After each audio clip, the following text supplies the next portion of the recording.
रोली अपने परिवार में सबसे छोटी थी। उससे बड़ी दो बहन मीना और निशा थी। रोली के पिता जगजीत जी ने तीनों बेटियों को बड़े ही लाड प्यार से पाला था। जगजीत जी की कमाई भी इतनी ज़्यादा नहीं थी कि वह अपनी बेटियों की शादी बड़े रईस खानदान में करे। फिर भी उन्होंने अपने दोनों बेटियों की शादी खाते पीते परिवार में की थी। अपनी हैसियत से ज़्यादा ही उन्होंने उनकी शादियों में खर्च किया था। रोली की शादी वे थोड़े ऊंचे खानदान में करना चाहते थे क्योंकि वह उनकी आखिरी बेटी थी। लेकिन जो भी लड़का मिलता था वह इतना ज़्यादा दहेज की मांग करता था कि जगजीत जी चाहते हुए भी उस लड़के से रोली की शादी नहीं कर सकते थे। जगजीत जी को जो लड़का पसंद आता था वह रोली को या इनके घर वाले को पसंद नहीं आता था। ऐसे में लड़का खोजते हुए 2 साल से भी ज़्यादा का समय बीत गया। कोई भी अच्छा लड़का नहीं मिल रहा था। इस वजह से घर में सब परेशान थे। रोली की उम्र भी निकलती जा रही थी, इसलिए रोली की माँ कमला जी को अपनी बेटी की बहुत चिंता होने लगी। एक दिन तो कमला जी ने यहाँ तक कह दिया कि इस बार जो भी लड़का मिलेगा बिना सोचे समझे उससे हम रोली का ब्याह कर देंगे। लेकिन कहा जाता है कि जोड़ियाँ तो ऊपर से बनकर आती है, धरती पर तो हम सिर्फ उसे मिलाते हैं। बस यही सब रोली के साथ भी हुआ। एक दिन अचानक रोली के मौसा जी उनके घर पर आए हुए थे। उन्होंने एक रिश्ते के बारे में जगजीत जी को और कमला जी को बताया। रोली के मौसा जी ने बताया कि लड़का मुंबई में एक बड़ी कंपनी में काम करता है। परिवार भी बहुत छोटा है, सिर्फ लड़का और उसके पिताजी, यानी कि घर में कुल 2 सदस्य हैं। रोली को वहाँ कोई परेशानी नहीं होगी। जगजीत जी ने मौसा जी की बात काटते हुए कहा कि देखो भाई, लड़का जब इतना पढ़ा लिखा और मुंबई की नामी कंपनी में काम करता है, फिर तो हम जैसे मध्यम वर्गीय घर की लड़की से शादी क्यों करेगा। आपको तो पता है कि हम इतना ज़्यादा दहेज भी नहीं दे सकते। रोली के मौसा जी ने बोला, भाई साहब, आपको दहेज में 1 रुपया भी नहीं देना है, बल्कि शादी का खर्च भी लड़के वाले ही उठाएंगे। बस भाई साहब, लड़के में एक ही कमी है कि लड़के की शादी आज से 3 साल पहले एक लड़की से हुई थी और लड़की का कर्क रोग के कारण देहांत हो गया। लड़का बहुत अच्छा है, संस्कारी है और सॉफ्टवेयर इंजीनियर है। मुंबई में उनका अपना खुद का आलीशान फ्लैट है। इससे अच्छा रिश्ता तो हमारी रोली के लिए हो ही नहीं सकता। मौसा जी ने इस रिश्ते पर जोर देते हुए कहा। कहीं न कहीं जगजीत जी को भी यह रिश्ता पसंद आ गया, लेकिन लड़के की दूसरी शादी है। जब यह बात रोली की माँ को पता चली तो वे चिढ़ सी गई। उन्होंने कहा कि मेरी बेटी रोली का विवाह मैं किसी शादीशुदा आदमी से हरगिज न करूँगी। मैं अपनी बेटी की शादी किसी गरीब घर में कर दूंगी, लेकिन ऐसे लड़के से कभी नहीं करूंगी। क्या पता वह लड़की कैसे मरी है, हमें तो यह भी नहीं पता है कि यह मरी है या उन लोगों ने उसे मार दिया है। नहीं बाबा, नहीं, मैं अपनी बेटी की शादी ऐसे घर में तो कतई नहीं करूंगी। कमला जी का मन कई आशंकाओं से घिर गया, लेकिन यह रिश्ता जगजीत जी को पसंद था। वह रोली की माँ को मनाने में लगे हुए थे। उन्होंने कहा कि कमला, एक बार हमें लड़के से मिलने में क्या बुराई है। हो सकता है कि हमारे रोली को वही लोग पसंद न करें, और फिर लड़के में क्या बुराई है, लड़का सॉफ्टवेयर इंजीनियर है। अब क्या किसी व्यक्ति की पत्नी मर जाती है तो क्या उस लड़के की शादी नहीं होती है? इसमें उसका क्या दोष? एक बार दिमाग ठंडा करके सोचो। इतना अच्छा रिश्ता है, हमारी बेटी बहुत खुश रहेगी। हम चाहकर भी इतने अच्छे घर में रोली की शादी नहीं कर पाएंगे। और ऐसा भी नहीं है कि लड़का बहुत ज़्यादा उम्रदराज है। मुझे तो लगता है कि रोली के लिए लड़का सही है। रोली भी देख रही थी, उसके माँ पिताजी कई सालों से उसकी शादी को लेकर बहुत चिंता में है। वह और अपने माँ पिता को परेशान नहीं करना चाहती थी। इसलिए जब उससे पूछा गया कि रोली बेटा, तुम्हारी क्या राय है, क्या उस लड़के से तुम्हारी शादी कर दी जाए, उसने बस इतना ही कहा, आप लोगों को अगर ठीक लग रहा है तो मुझे कोई दिक्कत नहीं है। आप लोग जो करेंगे वो सही ही होगा। अगले सप्ताह लड़के वाले रोली को देखने के लिए रोली के घर अमेठी आए। लड़के का नाम सुभाष था और उसके पिताजी का नाम अनिल वर्मा था। रोली देखने में खूबसूरत थी, इस वजह से सभी ने रोली को पहली नज़र में ही पसंद कर लिया। उस दिन रोली के मौसा और मौसी जी भी आए हुए थे। मौसा ने सुभाष और उसके पिताजी अनिल जी से रोली को देखने के बाद पूछा कि क्या आप लोगों को लड़की पसंद है? अगर हाँ बोले तो बस बात आगे बढ़ाई जाए। अनिल जी और सुभाष दोनों ने मौसा जी को हाँ में जवाब दिया और कहा, भाई साहब आप बात को आगे बढ़ाइए, हमें रोली पसंद है, हमारी तरफ से ये रिश्ता पक्का समझिए। अनिल जी ने जगजीत जी से कहा, आपसे एक विनती है, अगर आप लोग मान जाएंगे तो ठीक है, वरना हमें कोई ऐतराज़ नहीं है। उनका कहना था कि हम शादी अगर किसी मंदिर में करते तो अच्छा होता, क्योंकि दोबारा घोड़ी चढ़कर शादी करने का सुभाष का मन नहीं है। वह इस शादी को शांतिपूर्वक बिना किसी शोर शराबे के करना चाहता है। लड़के वालों की बात सुनकर कमला जी को थोड़ा ऐतराज हुआ। उन्होंने कहा, हमारी सबसे छोटी बेटी रोली की शादी में हम अपने सारे अरमान पूरा करना चाहते थे। आखिर घर की सबसे छोटी बेटी की शादी है। खैर अब लड़के वालों की यही मांग है तो हम क्या कर सकते हैं। खैर जगजीत जी लड़के वालों की बात मान गए और रोली की शादी एक सादे समारोह में हो गई। रोली विदा होकर अपने ससुराल चली गई। ससुराल में सास तो थी नहीं, तो दरवाजे पर स्वागत करने के लिए सुभाष की चाची और उनकी बेटी नित्या खड़ी थी और साथ में सुभाष के कुछ रिश्तेदार मौजूद थे। शादी के एक सप्ताह तक तो घर में बहुत चहल पहल थी। जैसे ही सारे रिश्तेदार अपने घर को चले गए कि घर बिल्कुल सुनसान और वीरान हो गया, क्योंकि सुभाष भी ऑफिस चला जाता था और उसके पिताजी भी बहुत कम ही बात करते थे। वह दिन भर अपना कोई न कोई पुस्तक पढ़ने में लगे रहते थे। रोली भी क्या करती, अब तो शादी होने के बाद उसका भी यही घर था। अब चाहे जैसे भी रहना पड़े, रहना तो यही था। वह अपना दिन भर का काम निपटाती, बाकी समय में घर की साफ सफाई करती और कुछ अपना टीवी देखने में बिताती थी। सुभाष ऑफिस से घर आने के बाद भी रोली से कोई खास बात नहीं करता था, बस काम की बातें ही एक दूसरे में होती थी।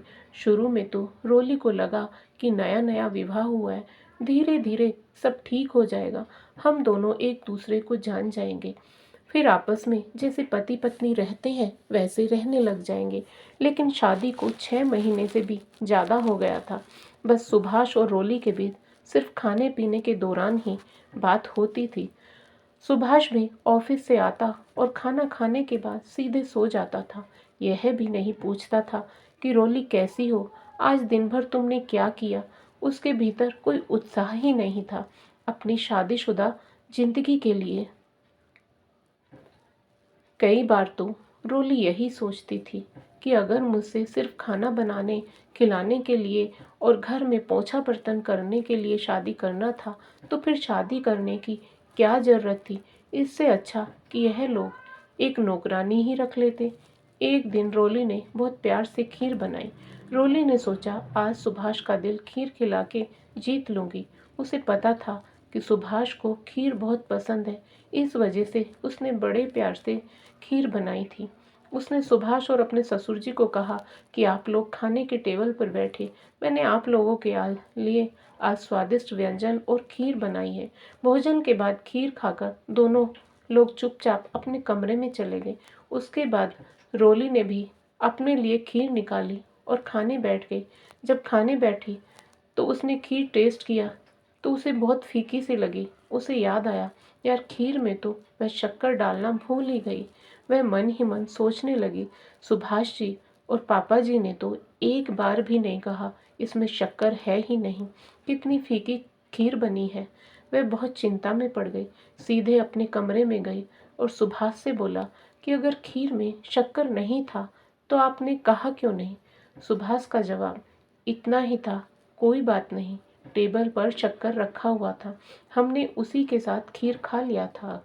आखिर तुम भी तो इंसान हो, गलतियां इंसान से ही होती है। उस दिन से रोली सच में बहुत परेशान हो गई थी। उसे समझ नहीं आ रहा था कि वह कैसे अपने ससुराल को मैनेज करे। उसे सुभाष में कोई कमी भी नज़र नहीं आती थी। वह चाहती थी कि सुभाष उससे अपने मन की हर बात शेयर करे, अच्छी बुरी सारी बातें, जैसे दूसरे पति पत्नी रहते हैं। मगर सुभाष बहुत शांत रहता, उससे बहुत कम बोलता। अगर वह कभी बाजार जाने के लिए अपने पति से 200 रुपये मांगती तो वह उसे 500 देकर चला जाता था। सुभाष की खामोशी रोली को बहुत खलती। एक दिन जब सुभाष ऑफिस गया हुआ था, उसने मौका देखकर अपने ससुर जी से बात करते हुए पूछा कि सुभाष जी क्या बचपन से ही ऐसे हैं। उन्होंने भी रोली की बातों का कोई स्पष्ट जवाब नहीं दिया। बस उन्होंने इतना ही कहा कि ऑफिस में काम का वर्कलोड ज़्यादा होता है, इस वजह से वह तुमसे ज़्यादा बातें नहीं कर पाता होगा, तुम्हें ज़्यादा समय नहीं दे पाता। धीरे धीरे सब ठीक हो जाएगा, तुम चिंता न करो। रोली ससुर की बातों से संतुष्ट नहीं थी। कुछ तो बात जरूर है, लेकिन मैं भी कम नहीं हूँ। मैं पता लगा कर रहूँगी कि आखिर सुभाष ऐसा मेरे साथ क्यों करते हैं। रोली एक दिन सुबह सुबह सबको नाश्ता कराकर न्यूज़पेपर पढ़ रही थी, तो उसमें एक बगल के ही स्कूल में टीचर की वैकेंसी निकली हुई थी। रोली ने सोचा कि क्यों ना मैं जाकर इंटरव्यू दे दूं, मेरा भी टाइम पास हो जाएगा। दिन भर बैठे बैठे बोर होती रहती हूँ। शाम को जब सुभाष घर पर आया, रोली ने इंटरव्यू वाली बात सुभाष से शेयर की। पति से इजाज़त लेकर रोली इंटरव्यू देने चली गई। 3-4 लड़कियां थीं, सब ने बारी बारी से इंटरव्यू दिया, लेकिन फाइनल सिलेक्शन रोली का ही हुआ। अगले दिन 1 तारीख से रोली स्कूल में पढ़ाने जाने लगी। स्कूल में जाते जाते धीरे धीरे सारे शिक्षकों से उसकी दोस्ती हो गई। उसे बाद में पता चला कि उसके स्कूल में जो एक शिक्षिका पढ़ाती हैं, वह उसके घर के जस्ट बगल में ही रहती हैं। फिर उस दिन से तो दोनों साथ ही स्कूल जाते और साथ ही स्कूल के छुट्टी वक्त पर घर आते थे। एक दिन रोली जब अपने सहकर्मी दोस्त पूजा के साथ घर वापस आ रही थी, तो बातों बातों में उसने पूछा, पूजा तुम कब से यहाँ रहती हो? पूजा ने जवाब दिया, रोली मैं यहीं पर पैदा हुई हूँ। रोली ने फिर पूछा, फिर तो तुम मेरे पति यानी सुभाष वर्मा को भी बचपन से जानती होगी ना? हाँ हाँ रोली, क्यों नहीं जानती हूँ। उनको क्या, मैं पूरा मोहल्ला उनको जानता है। वह कमाल के सिंगर है। पहले कोई भी मोहल्ले में जागरण या कोई भी गाने का फंक्शन होता था तो सुभाष जी को उसमें ज़रूर बुलाया जाता था। उनकी आवाज़ किशोर कुमार जी से काफ़ी मिलती जुलती है। लेकिन जब से सुभाष जी की पहली पत्नी पायल का निधन हुआ, उन्होंने किसी से मिलना जुलना सब बंद कर दिया। काफ़ी खामोश रहने लगे। किसी भी कार्यक्रम में पहले जैसे अब भाग भी नहीं लेते। उसी समय रोली ने पूजा से एक और सवाल दाग दिया, एक बात बताओगी पूजा, तुम मुझे क्या बता सकती हो कि सुभाष की पहली पत्नी की मौत कैसे हुई थी? पूजा ने कहा, रोली मुझे भी उतना तो पता नहीं, बस इतना पता है कि उनकी पत्नी की मौत रसोई घर के गैस चूल्हे में लीकेज होने और आग लगने से हुई थी। अब तो रोली बिल्कुल ही सहम गई, क्योंकि हो न हो दाल में ज़रूर कुछ काला है, क्योंकि उसे तो यह बताया गया था कि उसकी पहली पत्नी बीमारी की वजह से मरी थी, लेकिन यहाँ तो पूजा बता रही है कि आग लगने से उसकी पहली पत्नी की मौत हुई है। अब रोली को शक होने लगा कि कहीं यह लोग मिलकर सुभाष की पहली पत्नी को जला तो नहीं दिए। अगर यह बात सही है तो फिर हम लोगों से झूठ क्यों बोले कि सुभाष की पहली पत्नी की बीमारी की वजह से मौत हुई। इसी उधेड़-बुन में घर आने के बाद ही रोली ने सीधे अपनी माँ को कॉल मिलाया और सारी बातें अपनी माँ से शेयर किया। अब तो रोली के घरवाले भी डरने लगे थे कि कहीं हमारी बेटी के साथ भी कुछ ऐसी ही दुर्घटना ना हो जाए। रोली का मन बिल्कुल ही बेचैन हो रहा था।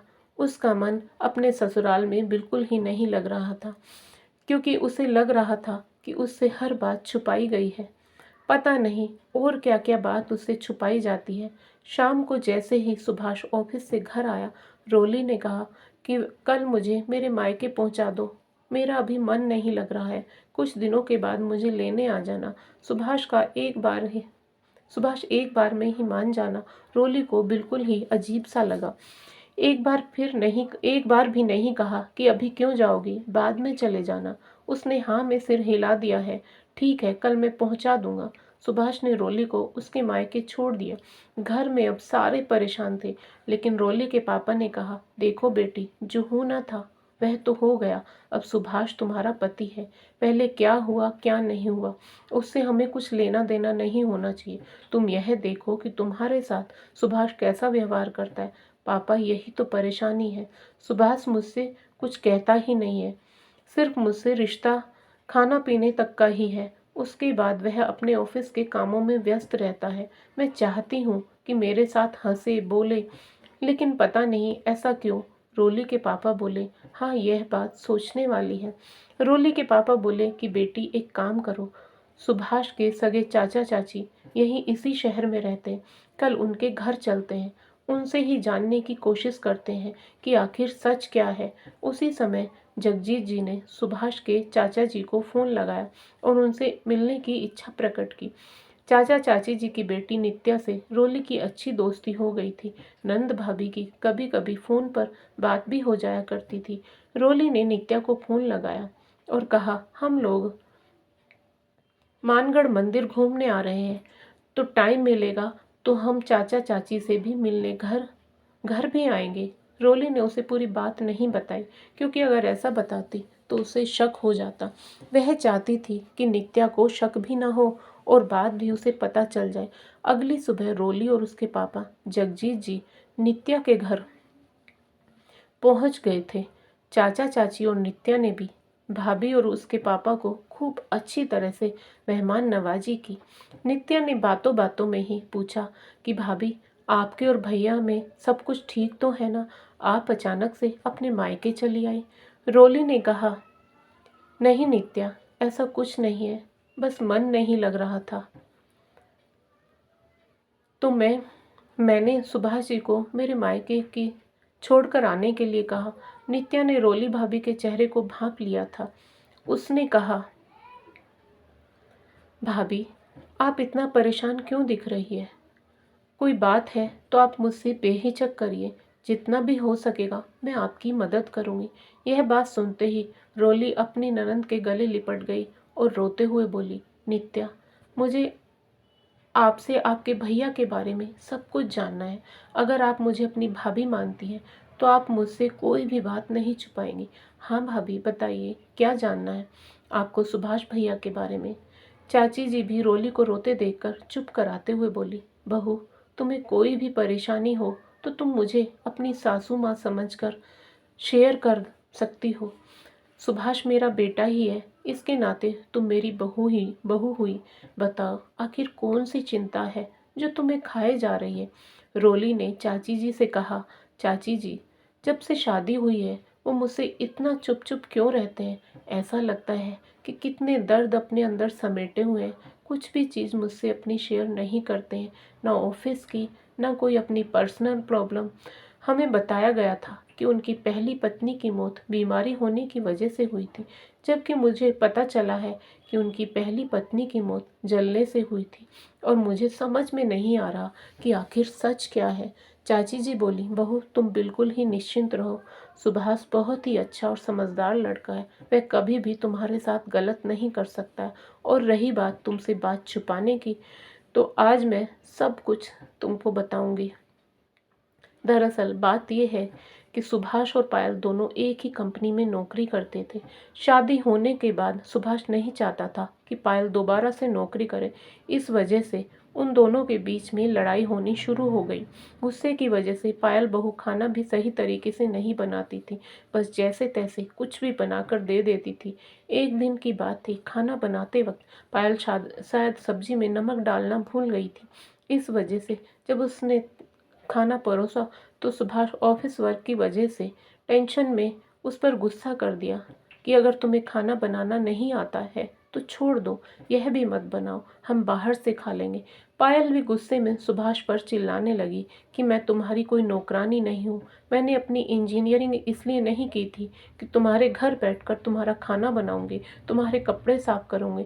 उनके रोज रोज के झगड़े की वजह से पायल ने कह दिया कि अब मैं तुम्हारे साथ एक पल भी नहीं रहना चाहती, मुझे तलाक चाहिए। अलग होने की बात सुनकर सुभाष बेचैन हो गया। उसने पायल से माफ़ी मांगी और कहा कि तुम मुझे छोड़कर मत जाना। तुम अगर नौकरी करना चाहती हो तो ज़रूर करो, मुझे कोई प्रॉब्लम नहीं। उसके बाद दोनों में आपस में बात सुलझ गई थी। पायल ने नौकरी ज्वाइन कर ली। एक दिन सुबह सुबह ऑफिस जाने की जल्दी में शायद गैस का मेन स्विच ऑन रह गया और पायल बहू जब स्नान करके रसोई घर में आई और जैसे ही उसने स्विच ऑन किया, रसोई घर में आग लग गई और बहू पूरी तरह से आग की लपटों में झुलस गई। सुभाष अपने ऑफिस में था। उस समय अनिल भाई साहब गांव गए हुए थे। सुभाष को जैसे ही खबर मिली, वह बेतहाशा दौड़ता हुआ घर आया और जब तक वे लोग उसे अस्पताल लेकर गए, तब तक बहू का शरीर 90% झुलस गया था। बाद में सब जगह अफवाह उड़ाई गई।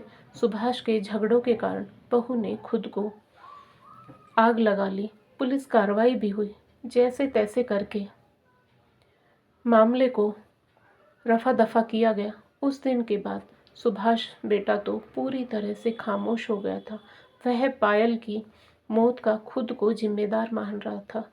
इतना कहते कहते चाची जी की आंखों में आंसू उमड़ आए। फिर नित्या ने कहा, शायद इसी वजह से भैया आपसे ज़्यादा नहीं बोलते होंगे। वह आज तक पायल भाभी की मौत का जिम्मेदार खुद को समझते हैं। आप जॉब भी करने जाती हैं, तभी आपको भाई कुछ नहीं बोले, क्योंकि भैया बुरे इंसान नहीं है। उन्होंने पायल भाभी को इसलिए जॉब करने से रोका था कि हम दोनों नौकरी करके क्या करेंगे। जब मैं पैसे कमाता ही हूँ तो तुम घर में रहो और अपना और मेरा ख्याल रखो। खैर छोड़िए, होनी को कौन टाल सकता है। फिर चाची जी ने कहा। सुभाष की चुप्पी की वजह से भाई साहब उसे मनोचिकित्सक के पास लेकर गए। डॉक्टर ने बताया कि इन्हें ज़्यादा समय अकेला न छोड़ा जाए, नहीं तो यह अपना मानसिक संतुलन खो देंगे। इन्हें अंदर ही अंदर कोई चिंता खाए जा रही। फिर हम सब परिवार वालों ने मिलकर यह फैसला लिया कि सुभाष की दोबारा शादी कर दी जाए, तो शायद यह फिर से पहले जैसे हो जाएगा। उसका तो मन बिल्कुल भी नहीं था शादी करने का। हम सब ने ही ज़बरदस्ती सुभाष की शादी कराई। हमें क्या पता था कि तुम्हारे साथ भी ऐसे ही रहेगा। हमें तो लगा था कि शादी के बाद उसमें बदलाव आ जाएगा। चाची जी की बात सुनकर रोली के मन में सुभाष के प्रति प्यार और भी बढ़ गया। वह अब अपने ससुराल उसी पल जाना चाहती थी और उसी दिन ठान लिया कि सुभाष को बदल कर रहेगी। रोली अपने पापा के साथ सीधे अपने ससुराल पहुंच गई। मुंबई आते आते रोली को रात हो गई थी। वह जैसे ही अपने घर पर रात को पहुंचे, दरवाज़ा खटखटाया तो सुभाष ने दरवाज़ा खोला। रोली को इतनी रात को देखकर वह काफ़ी डर गया था। क्या हुआ रोली, तुम इस समय आई हो? रोली ने कहा। अंदर भी आने देंगे कि दरवाजे पर ही सब पूछ लेंगे? थकावट से उसे नींद आ गई। अनिल जी से मिलकर दूसरे दिन उसके पापा वापस चले गए। धीरे धीरे रोली ने हर वह चीज़ करना शुरू कर दिया जो सुभाष को पसंद था।